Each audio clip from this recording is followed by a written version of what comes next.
11월 16일 월요일 아침입니다. 매일 성경 묵상 나눔 역대하 13장 1절에서 14장 1절까지입니다. 오늘의 본문입니다. 여로보암 왕 18째 해에 아비야가 유다의 왕이 되고 예루살렘에서 3년 동안 다스리니라. 그의 어머니의 이름은 미가야요 기브앗 사람 우리엘의 딸이더라. 아비야가 여로보암과 더불어 싸울새 아비야는 싸움에 용감한 군사 40만 명을 택하여 싸움을 준비하였고 여로보암은 큰 용사 80만 명을 택하여 그와 대진한지라. 아비야가 에브라임 산 스라마임 산 위에 서서 이르되 여로보암과 이스라엘 무리들아 다 들으라. 이스라엘 하나님 여호와께서 소금 언약으로 이스라엘 나라를 영원히 다윗과 그 자손에게 주신 것을 너희가 알 것 아니냐. 다윗의 아들 솔로몬의 신하 느밧의 아들 여로보암이 일어나 자기의 주를 배반하고 남봉꾼과 잡배가 모여 따름으로 스스로 강하게 되어 솔로몬의 아들 르호보암을 대적하였으나 그때에 르호보암이 어리고 마음이 약하여 그들의 입을 능히 막지 못하였었느니라. 이제 너희가 또 다윗 자손의 손으로 다스리는 여호와의 나라를 대적하려 하는도다. 너희는 큰 무리여 또 여로보암이 너희를 위하여 신으로 만든 금송아지들이 너희와 함께 있도다. 너희가 아론의 자손인 여호와의 제사장들과 레위 사람들을 쫓아내고 이방 백성들의 풍속을 따라 제사장을 삼지 아니하였느냐. 누구를 막론하고 어린 수송아지 한 마리와 순양 7마리를 끌고 와서 장립을 받고자 하는 자마다 허무한 신들의 제사장이 될 수 있도다.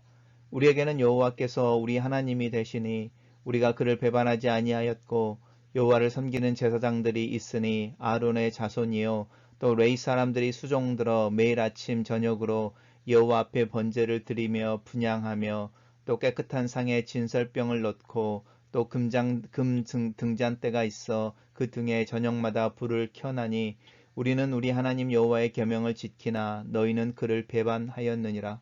하나님 우리와 함께하사 우리의 머리가 되시고 그의 제사장들도 우리와 함께하여 전쟁의 나팔을 불어 너희를 공격하느니라. 이스라엘 자손들아 너희 조상들의 하나님 여호와와 싸우지 말라. 너희가 형통하지 못하리라. 여로보암이 유다의 뒤를 둘러 복병하였으므로 그 앞에서는 이스라엘 사람들이 있고 그 뒤에는 복병이 있는지라. 유다의 사람이 뒤를 돌아보고 자기 앞뒤에 적병으로 말미암아 여호와께 부르짖고 제사장들은 나팔을 부니라. 유다 사람이 소리를 지르매 유다 사람이 소리를 지를 때에 하나님이 여로보암과 온 이스라엘을 아비야와 유다 앞에서 치시니 이스라엘 자손이 유다 앞에서 도망하는지라. 하나님이 그들의 손에 넘기셨으므로 아비야와 그의 백성이 크게 무찌르니 이스라엘이 택한 백성들의 죽임을 당하고 엎드러진 자들이 50만 명이었더라. 그때에 이스라엘 자손이 항복하고 유다 자손이 이겼으니 이는 그들이 그들의 조상들의 하나님 여호와를 의지하였음이라. 아비야가 여로보암을 쫓아가서 그의 성읍들을 빼앗았으니 곧 베델과 그 동네들과 여사나와 그 동네들과 에브론과 그 동네들이라. 아비야 때에 여로보암이 다시 강성하지 못하고 여호와의 치심을 입어 죽었고 아비야는 점점 강성하여 아내 14을 거느려 아들 22과 딸 16을 낳았더라. 아비야의 남은 사적과 그의 행위와 그의 말은 선지자 이도의 주석책에 기록되니라. 아비야가 그의 조상들과 함께 누움에 다윗성에 장사되고 그의 아들 아사가 대신하여 왕이 되니 그의 시대에 그의 땅에 10년 동안 평안하니라.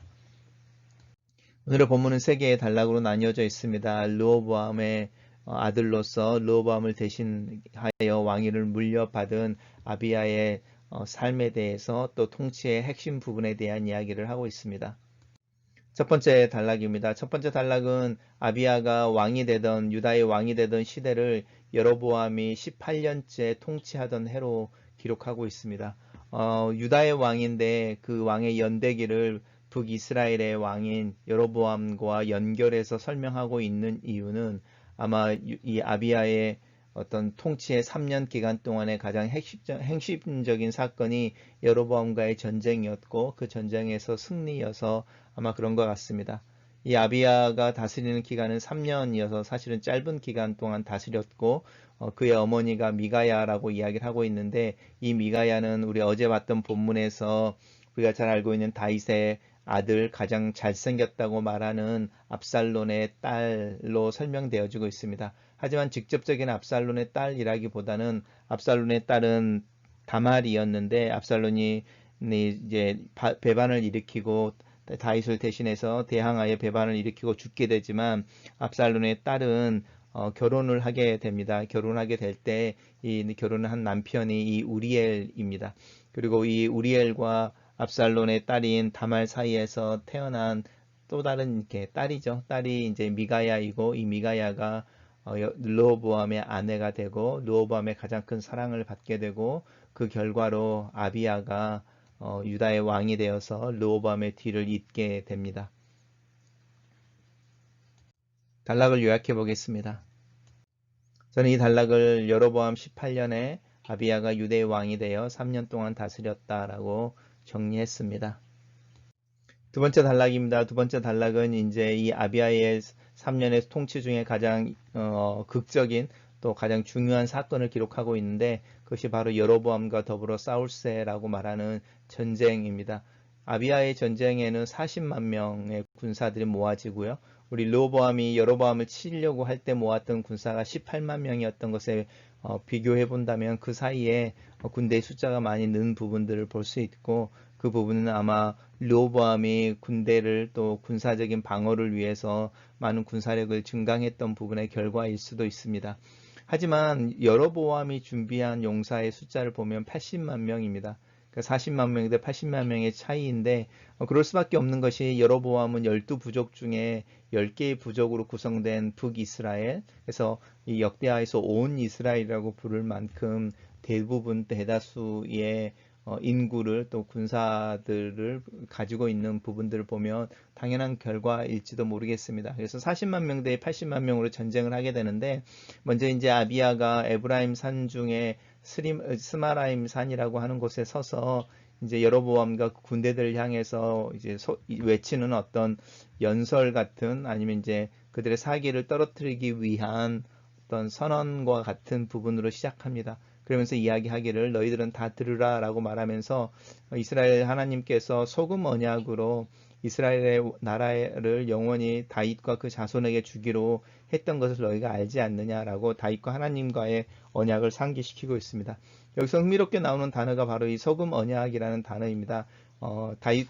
하나님께서 다윗과 맺어서 그 왕위가 너의 자손들 가운데 너희 집안에서 끊이지 않겠다고 하는 약속을 이 소금 언약이라고 이야기하고 있는데 이 소금 언약이라는 단어는 사실은 성경에 등장합니다. 민수기 18장에 등장하고 있는데 재미있게도 이 소금 언약이라는 말을 하나님이 쓰시는데 내가 너희와 맺은 소금 언약이다.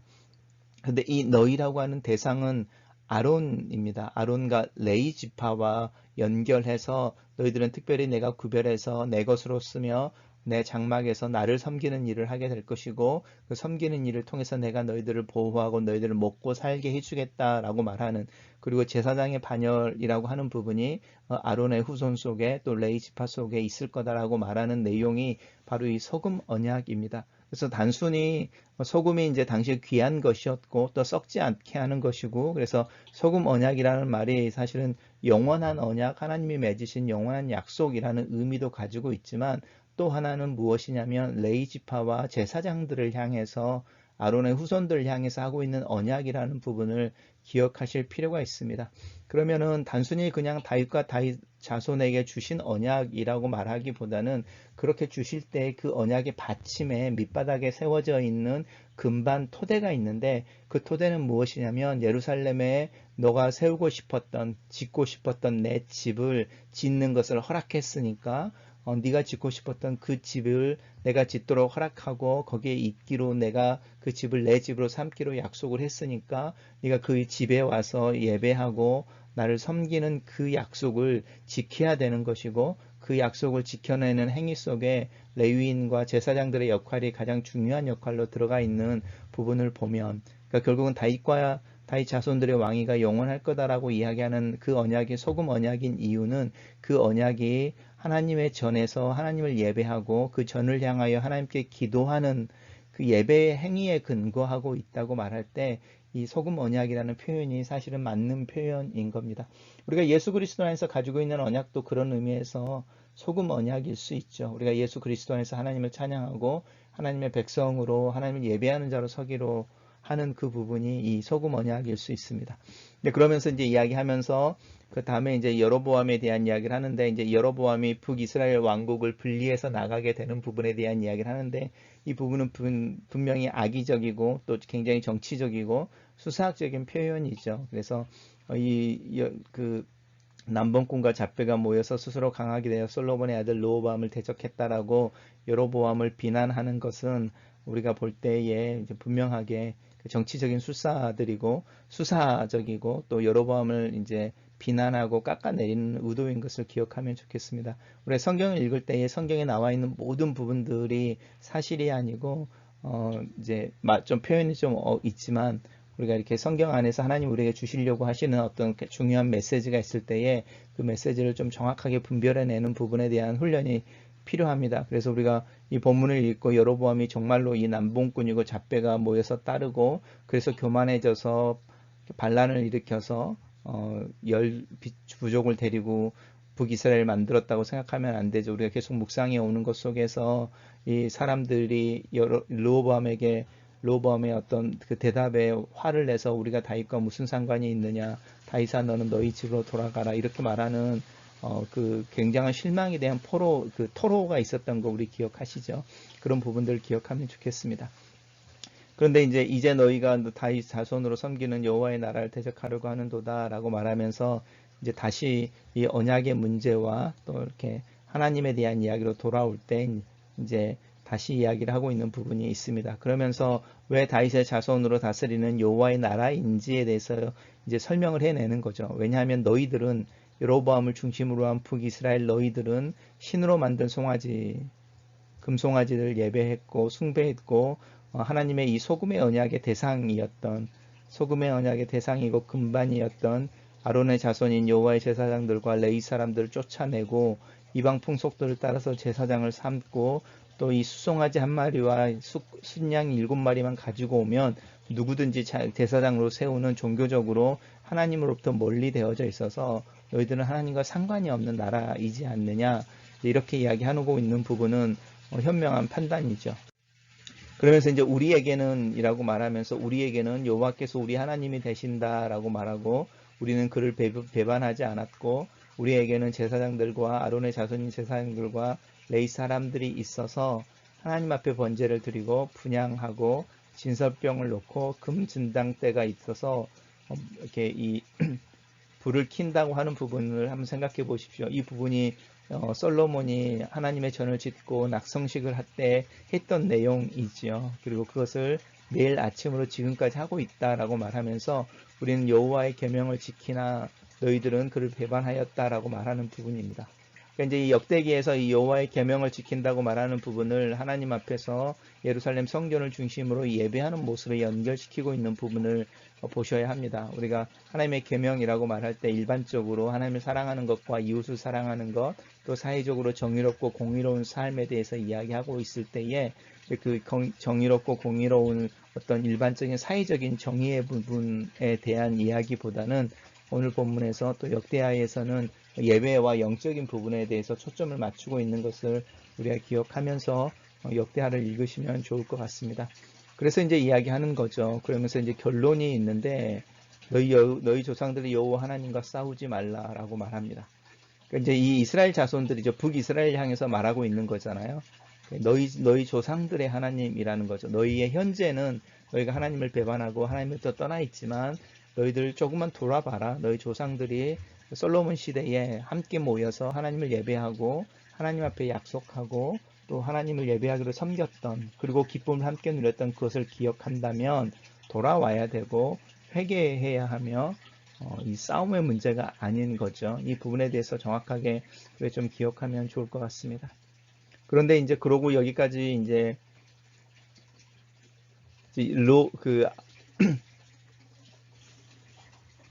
아비야의 연설이 끝나고 설명이 끝나고 이제 다시 전쟁의 이야기로 들어가는데, 전쟁의 이야기로 돌아가면 현실인 거죠. 그 현실에서 40만 명 대 80만 명의 싸움이었는데 여로보암이 이제 그 군사적인 숫자적인 것을 이용해서 반틈은 복병을 하고 유다 사람들 뒤에 복병하고 반틈은 앞에 있는 거죠. 그러니까 이제 유다 사람들이 포위되어져 있는 거죠. 포위되어져 있고 그 포위되어져 있는 것을 볼 때에 여호와께 부르짖고 제사장들이 나팔을 불었다 이렇게 표현하는데 기도하는 거죠. 기도하는 것이고 유다 사람들이 소리를 지르매라고 말할 때 하나님 앞에 이렇게 기도하는 그 부분들을 볼 때 하나님이 여로보암과 온 이스라엘을 아비야 앞에서 쳤다, 유다 사람들 앞에서 쳤다 이렇게 말하는 거죠. 그래서 하나님께서 유다를 대신해서 싸우고 있는 장면을 보고 또 그 속에서 숫자적인 우위와 상관없이 패배하는 모습에 대해서 이야기를 하고 있습니다. 그리고 그 때에 이스라엘 자손들이 항복하고 유다 자손들이 이겼다라고 표현하는 거죠. 북이스라엘인 거고 남유다 이야기를 하는 겁니다. 그 원인에 대해서 이야기하고 있는 부분을 보십시오. 원인은 그들의 조상들의 하나님 여호와를 의지하였기 때문이다 라고 말합니다. 이게 이제 우리가 계속적으로 역대하에서 반복되어지는 키포인트이죠. 하나님 여호와를 의지한다. 그리고 이 하나님 여호와를 의지한다는 표현은 하나님 앞에 예배하는 자로 선다라는 뜻입니다. 그리고 이제 그 싸움의 결과로 아비야가 르호보암을 쫓아가서 그들의 성읍을 빼앗았는데 국경지대라고 말하는 베델과 이제 국경에서 바로 북쪽 국경에 있는 동네들인 거죠. 이렇게 베델이라고 하는 것이 이제 성이라면 성 주변에 있는 동네들 이렇게 이야기하죠.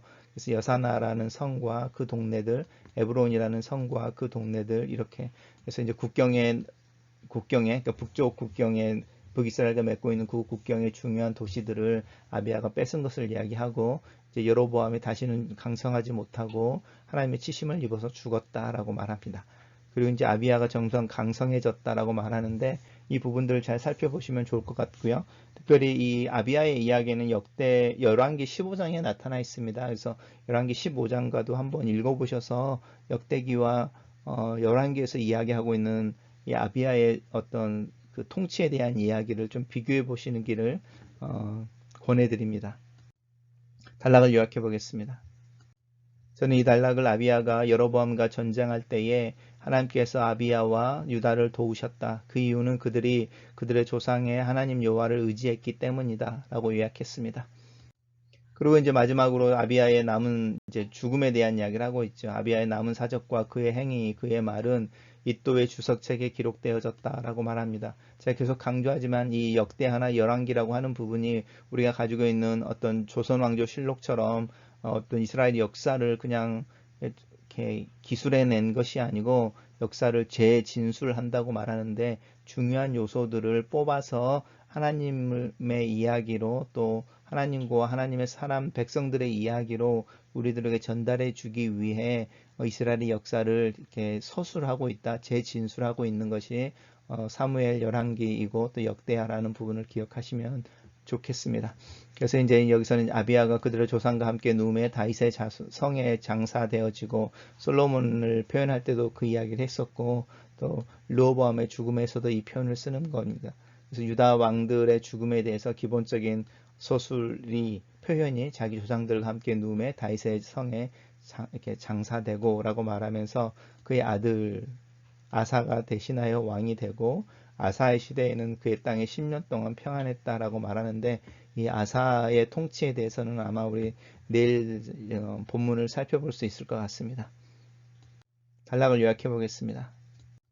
저는 이 단락을 아비야가 죽고 다윗의 성에 장사되고 그의 아들 아사가 왕위를 이었다 이렇게 정리했습니다. 묵상 포인트입니다. 아버지 르호보암이 죽고 왕위를 물려받은 아비야의 연대기를 북이스라엘 왕인 여로보암의 통치 18년이 되던 해로 설명하고 있다. 여로보암과 르호보암은 정치적인 경쟁자였다. 이 둘 사이에는 항상 전쟁이 있었다. 아버지 세대의 전쟁과 분쟁, 갈등이 자연스럽게 2세대인 아비야에게 물려진다. 아비야의 어머니는 미가야가 언급되어진 것도 흥미롭다. 아비야의 왕위가 개성되어진 원인이 아비야의 개인적인 능력이나 탁월함에 있는 것이 아니라 아버지 르호보암이 아비야를 제일 사랑했기 때문이다. 아비야의 인생은 부모들의 삶의 정황과 그 영향력 아래 있어 보인다. 원 가족이라는 나와 내 부모의 삶의 연속성에서 내 삶이 시작되어진다. 물려받은 것과 내가 내 부모와의 관계 속에서 내 스스로 만들어낸 것들이 내 인생의 토대를 형성한다. 나는 무엇을 물려받았는가, 또 무엇을 습득하고 무엇을 만들어서 지금까지 내 삶 속에 토대로 가지고 있는 것일까? 두 번째 묵상 포인트입니다. 아비야는 선한 왕이 아니었다. 선한 왕이라는 것은 치적이나 공평함을 의미하는 것 이전에 성경에서 이 선한 왕이란 하나님과의 관계, 즉 자신의 마음을 온전히 하나님께 드렸느냐 아니냐의 문제로 판단된다. 아비야는 아버지 르호보암처럼 하나님에게서 멀리 있었다. 다윗의 길에서 벗어나 있었다. 하지만 아비야 시대의 예루살렘 성전을 중심으로 한 예배와 하나님에 대한 믿음은 여전히 유지되고 있었다. 왕인 아비야에 의해서가 아니라 북이스라엘에서 망명해 온 제사장들과 레위 지파 그리고 경건한 사람들의 무리가 여전히 종교적인 순수성을 지켜나가고 있었다. 그리고 이 종교적 순수성이 남유다 왕권을 지탱해 주는 하나님과 다윗의 언약이 지속되어지는 그 근거를 제공하고 있었다. 북이스라엘과의 전쟁에서 숫자적인 열세에도 불구하고 승리할 수 있었던 것은 하나님의 도우심 때문이었는데 이 종교적인 순수성과 다윗에 대한 언약의 신실하신 하나님의 기억이 이 은혜를, 이 도움을 제공하였다. 내 신앙이 잠들어 있을 때, 순수하지 못할 때 내 주변의 신실한 자들의 기도와 버텨준 동역자들이 나를 깨워준다. 지치고 있을 때 힘을 주기도 한다. 내 삶이 나 혼자만의 힘과 노력으로 사라지는 것이 아닌 것처럼 내 신앙의 한 측면에 또한 동역이 필요하다. 내 부모의 믿음에서 시작하여 내 주변의 경건한 이들의 도움과 격려, 그리고 나를 향한 하나님의 언약과 은혜에 근거한 신실함이 어우러져서 나로 하여금 내 신앙의 길에 서 있게 하며 그 길을 한 걸음 한 걸음 앞으로 나아갈 수 있게 한다. 이것이 은혜이다. 나보다 큰 능력이, 또 내 능력보다 훨씬 더 큰 힘이 나를 둘러싸고 나를 격려하고 내 삶을 지탱해 가고 있다. 이것이 은혜이다. 마지막 묵상 포인트입니다. 믿음이라는 것은 유산으로 남겨지기도 하고 다음 세대가 이전 세대의 신앙에 대한 판단과 성찰의 결과로 회복되어지기도 한다. 부모로서 자녀들에게 내 믿음을 그대로 전해주고 싶다. 하지만 내 믿음이 완전하거나 완벽하지 않다라는 것을 안다. 어떤 측면에서 내 믿음은 나의 믿음이며 내 삶과 내 삶의 정황에서 나온 결과이기도 하다. 이런 믿음을 아이들에게 설명할 때에 내 믿음을 원형의 순수한 믿음으로 설명할 수 없는 이유이기도 하다.